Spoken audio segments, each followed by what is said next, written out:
Welcome back to the Chasing the Monster podcast. I'm Griffin. Alongside me, we got David, Ian, and we got some breaking news. So we're breaking this a couple days after it happened. So I'm sure you guys already know about Alex Bregman signing to the Cubs, and it's unfortunate because, I have to say from my experience, I wasn't even able to go to a Red Sox game and witness him playing as a Red Sox player, and I know that's crazy because, geez, I was on a streak of going for like 9 years in a row, and I broke it last year. So unfortunate, but he sends his talents to Chicago, and I'm upset about it, but we'll go around. What are your guys' initial thoughts after Bregman signed with Chicago? We'll go David, back to myself. What are your thoughts? Yeah, so we're recording this obviously on January 14th, and we got another video coming out about a big move the Red Sox made today. I'm going to try and not let the news that came out today about the team impact my thoughts on this whole situation. So I'm just going to evaluate this whole saga with Bregman. Very disappointing. There's no other way to really put it.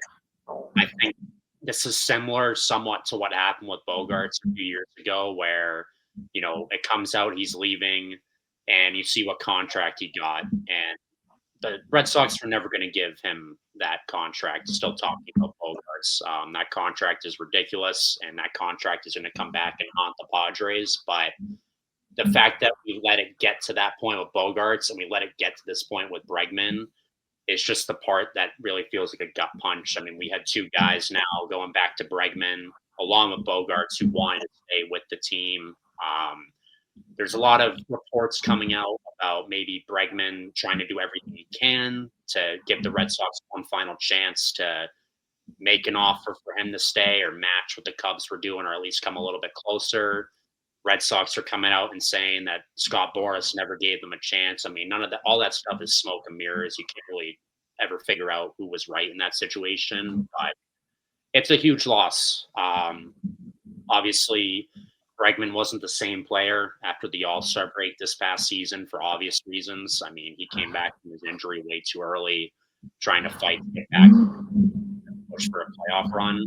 But he was such a good fit with this team, even when he wasn't playing. The leadership on the bench with guys like Roman Anthony and Marcelo Meyer coming up into the World Series, I think 4 times, and he won 2 championships. So he knew what it took to win a championship.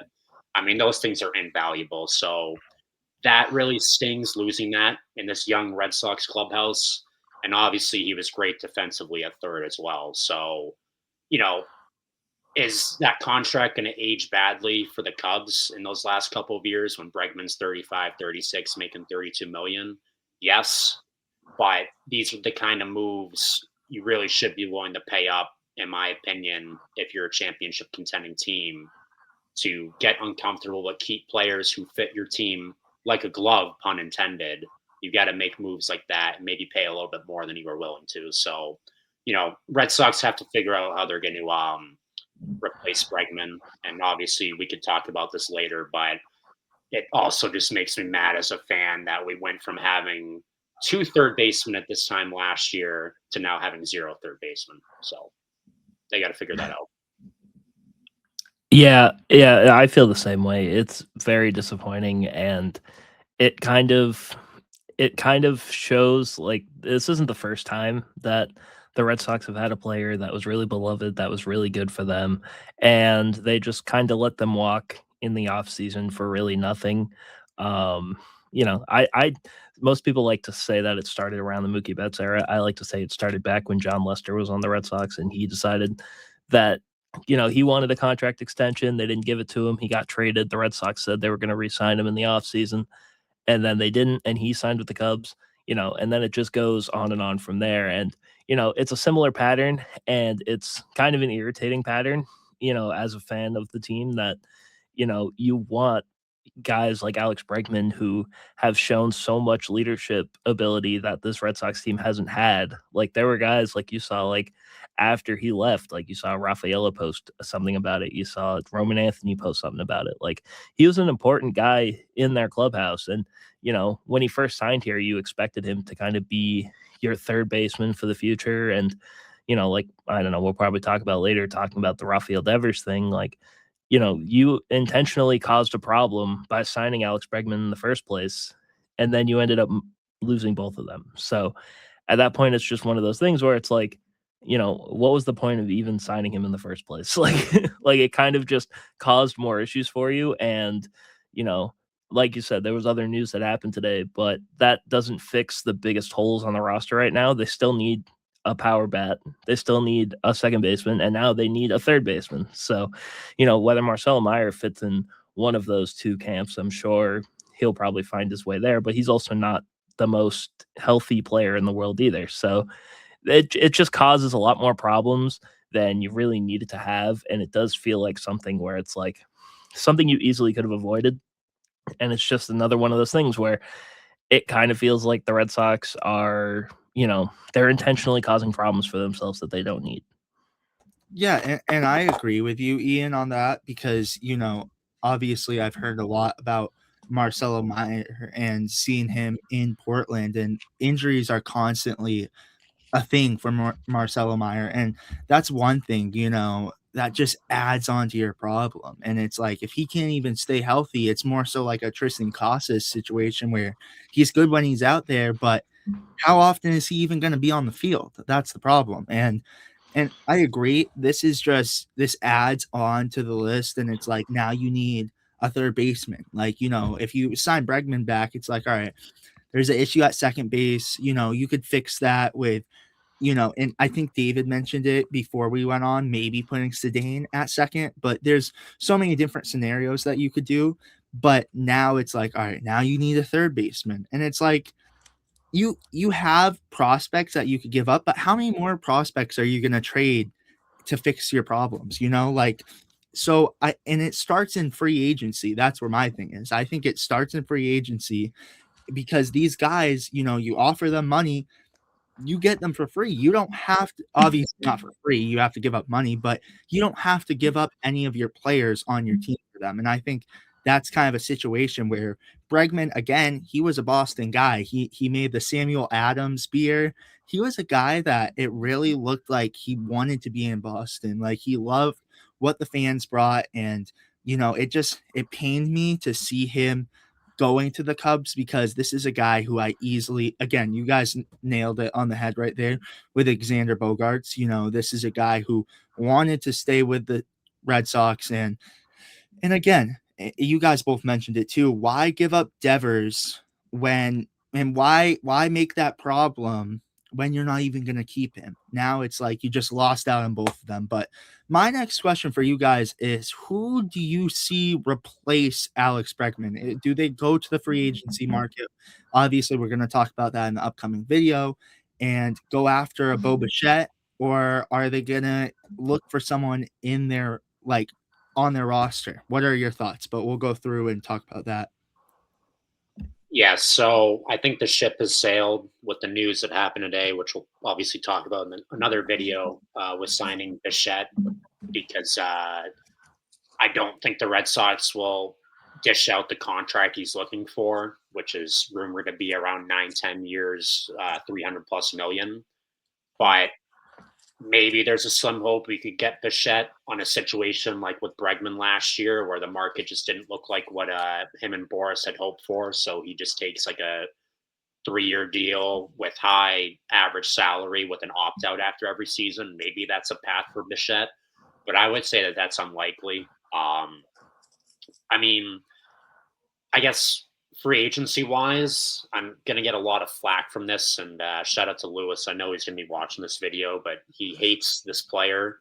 Me and him disagree on this player a lot. I would not be surprised if Eugenio Suarez is signed by the Red Sox. I know I see you reacting, Ian, as well. He is so polarizing in the Red Sox community, and like he is not even on the team. And I get it. Like, he is absolutely the antithesis of like everything the Red Sox need, which is he strikes out a ton, he sucks defensively, but it's just fact of the matter is, one thing that sticks out to me is he's hit 80 homers across the last 2 seasons. And I think he could go to town in the Green Monster and get at least 30 homers as your number 6 or 7 hitter. And he could play third for a season or two. You know, the Red Sox front office loves these short-term deals. I think he would bite on like a 2-year deal worth 40 million, so 20 million a year. And he gives time for guys like Arias. I know Arias is a shortstop, but he gives time for guys like Arias and Mikey Romero to develop if they were to take over the position. And it allows Meyer and Romy to be able to platoon at second rather than at third. So that's my free agency option, would be Eugenio Suarez. Trade wise, I would not. I would love if we were able to trade for a guy like Isaac Paredes from the Astros. I think he would be a great fit at third. I don't know how realistic that is. I know the Red Sox were kicking the tires on that earlier in the offseason, but I don't know what that would cost. But the Red Sox have options now. We don't necessarily have to just continue to deplete the farm system in trades. We could use some more money in free agency, or we could trade from our bevy of starting rotation arms or from our outfielders. So there is plenty of options to upgrade third, and I hope they do something because, I mean, we can't have Meyer at third and Romy Gonzalez at second be our starting players on opening day. Yeah, I mean, I guess I'll start with Suarez. I think the biggest problem I have with Gino Suarez is the fact that, you basically traded Rafael Devers and took him off of third base because he's a bad defender. And then you signed Alex Bregman to be there. You've lost both of them, and then you're going to sign a guy to play third base who's arguably a worse defender than Rafael Devers. And, like, the Red Sox defense has been an issue for, like, at least the last, 5 or 6 years, it feels like. Like, there's always been issues on the defensive end in the infield. And so I don't really think Suarez is the best option there. I agree with you that Isaac Paredes is probably the most likely option in my mind if they were to actually make a move for an infielder. He's kind of similar to Suarez, but at least he can play a little better defense. And, he's a strictly, right-handed pull power hitter. So he'd probably do well with the Green Monster out there. If I'm being honest, though, I think the realistic option, they're just going to play Marcelo Meyer at their base. When he first got called up, when Bregman was injured, he looked incredible at third base. And, he kind of looked natural over there. Plus, you got Trevor Story. And in my mind, they would eventually make a move for a second baseman instead of a third baseman at that point. Maybe Nico Horner of the Cubs. Maybe, Ketel Marte, if he's still available. I don't know if the Diamondbacks are still, thinking about trading him. But, it's one of those things where it's like, I feel like they're fine with Meyer at third. And, I mean, they still have, they got Nate Eaton, who can play the infield. They got, Nick Sogard, who can play the infield. They have a ton of, your super utility guys that can fill in if Meyer goes down. So I do feel like I think they're going to rely on Marcelo Meyer to play third base, and then they're going to look for a second baseman, if I had to guess. Yeah, I agree. I think Marcelo Meyer is really the guy that they're actually going to go after because, again, I think, and I hate to say it, but that may have been why they've been so so hesitant towards going after Bregman because, you look at Meyer and you're like, all right, he's a stud. He clearly is. But the only reoccurring problem is the injuries. And that's why I'm so hesitant towards that. But it's probably going to be the likely outcome because I don't see a world where I mean, I'd be shocked if I opened up my phone next morning and see Bo Bichette signed with the Red Sox. I just don't see it happening. I just, what would that, all right, you guys could elaborate on that. What situation would that bring? Say they do bring in a Bo Bichette. Where would he play? Would he go to short? What do we do then? I feel like he'd have to play at second.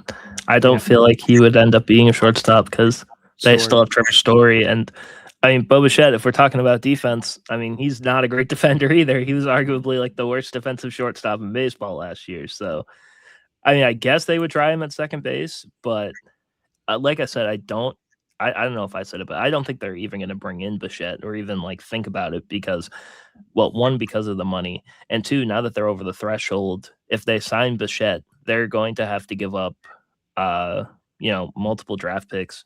They just gave up multiple draft picks signing a guy they signed today, and now they're going to give up multiple draft picks again for Bo Bichette since he's on the qualifying offer. It's one of those things where it's like I think it's not worth it, even though I feel like Bo Bichette would be great on the Red Sox. I don't think they see it that way, and I feel like there are other options out there to where you don't have to spend 200, 300 million on a guy like Bichette.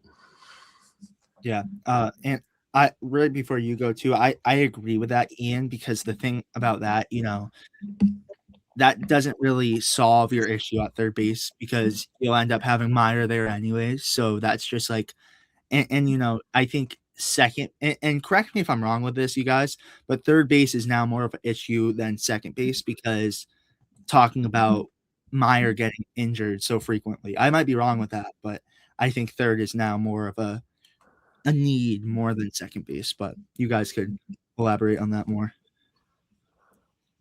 Yeah, I mean, you got to maximize Meyer's defensive ability. So, I mean, right now, Meyer's your starting third baseman. Like Ian said, like when Bregman was down last season, Meyer, who never really played third base at all throughout his minor league journey, was fantastic at third defensively. And I mean, he can play second as well. He didn't play it as much before he went down with the injury, but I think it's better to maximize his defensive capabilities at third. So, yeah, I mean, right now, I would say he's slated to be our starting third baseman.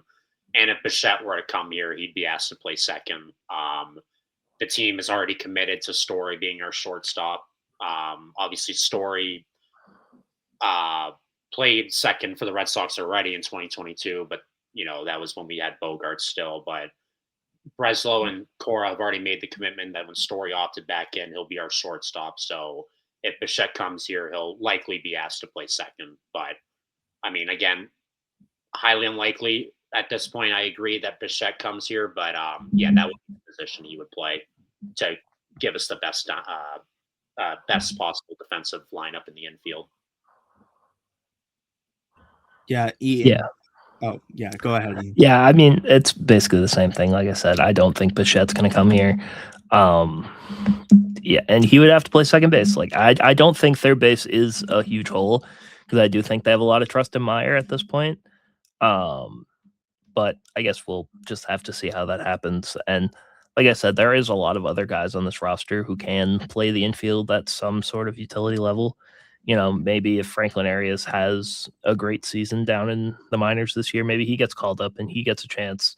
If, say, Meyer goes down at some point or somebody at second base goes down, or Story goes down, you never know, what's going to happen with that. So they still have options there, and I don't think third base is going to be as big a priority for them as maybe second base would.